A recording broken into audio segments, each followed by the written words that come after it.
Another common type of stalker is born when some people feel like they've been mistreated in some way.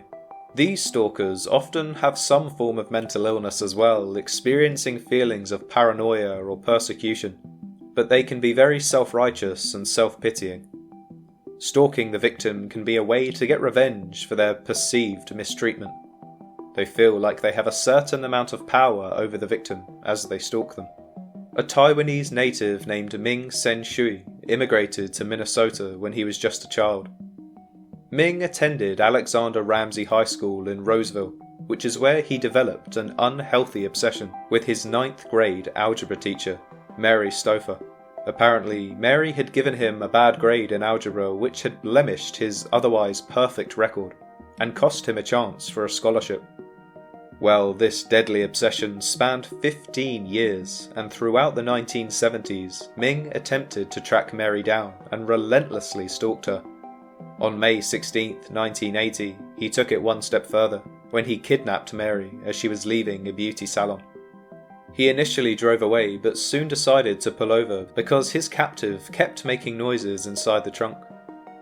This caught the attention of a 6-year-old boy named Jason Wilkman, but when he approached the vehicle, Ming threw him into the trunk as well.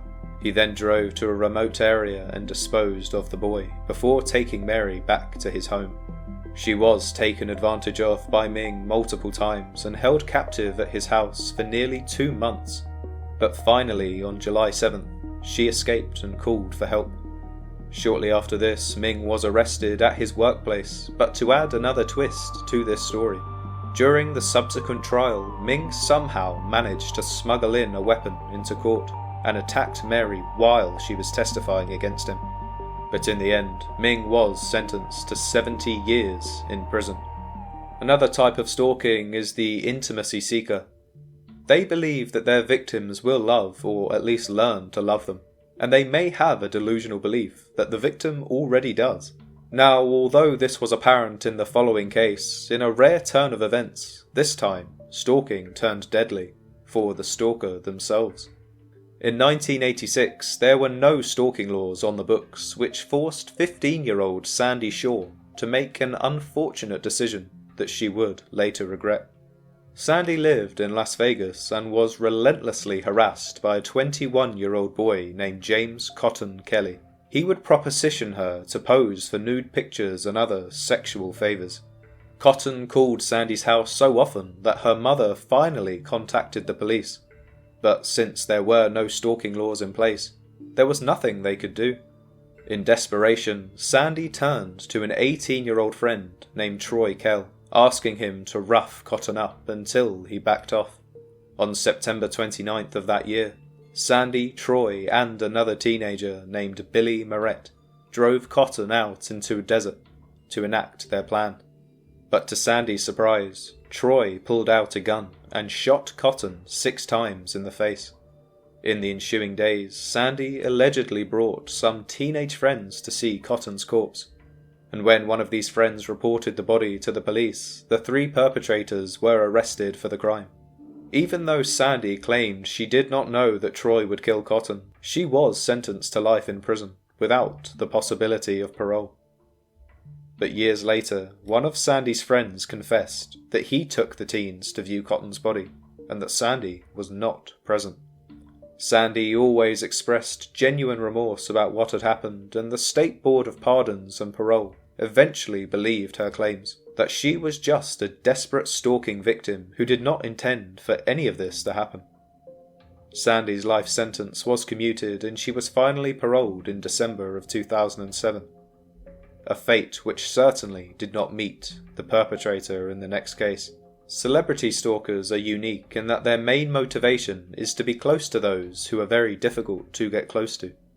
They end up stalking celebrities who they otherwise would never be able to be with in person, and delude themselves into truly believing that they may have a future with said celebrity. Now, there are countless examples of these kinds of stalkers, including the case I discussed earlier with Rebecca Schaefer. However, another case which turned deadly in 1982 was when 27-year-old Teresa Saldana's life was also taken by an obsessed fan. At the time, she had already established herself in noteworthy films such as Raging Bull and I Wanna Hold Your Hand. However, it was her performance in Defiance that drew the attention of the obsessed fan, Arthur Richard Jackson. Jackson was a 47-year-old drifter from Scotland who illegally entered the US with the sole intent of finding Saldana, taking her life and joining her in the afterlife following his execution. To locate Saldana, Jackson hired a private investigator to obtain her mother's phone number. Pretending to be a representative for director Martin Scorsese, he contacted Saldana's mother and requested her daughter's West Hollywood address. He carried out his plan. Now, returning back to my initial point at the start of this video, the rate of celebrity stalking cases such as this have been on the rise with the increasing relevance of the internet. It's led to the invention of the relatively new form of harassment known as cyber-stalking, which wasn't actually criminalised until 1999. The first person to be charged under this new statute was a 50-year-old Los Angeles security guard named Gary Della Penta. 3 years beforehand, Della Penta had developed an obsessive attraction to Randy Barber, a younger woman from his church. Della Penta frequently followed and stalked Barber, who always spurned his advances. The harassment eventually became so bad that Barber convinced the church's elders to ban Della Penta from the congregation. He then decided to go online to exact sadistic revenge. During the summer of 1998, Della Penta signed up for several chat rooms and began to impersonate Barber. He left several personal ads under her name stating that she fantasized about being taken advantage of by men who showed up at her apartment. Unfortunately, he also attached Barber's address to these ads, and during one 5-month period, 6 different men would show up at her apartment, claiming they were there to fulfill her so-called fantasies. Since Barber never went online and did not even own a computer, she was absolutely horrified and turned all of these visitors away. But Della Penta had even created a fake email address under Barber's name, and whenever anyone contacted him, Della Penta would provide instructions about how to break into her apartment and bypass the security system. Thankfully, Barber found out what Della Penta was doing before she was physically harmed, and he was consequently arrested on charges of cyber-stalking and sentenced to 6 years in prison.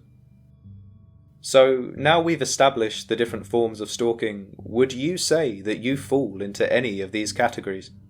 Now, of course, the cases we discussed are on the extreme side of stalking, but in my opinion, it can be a slippery slope.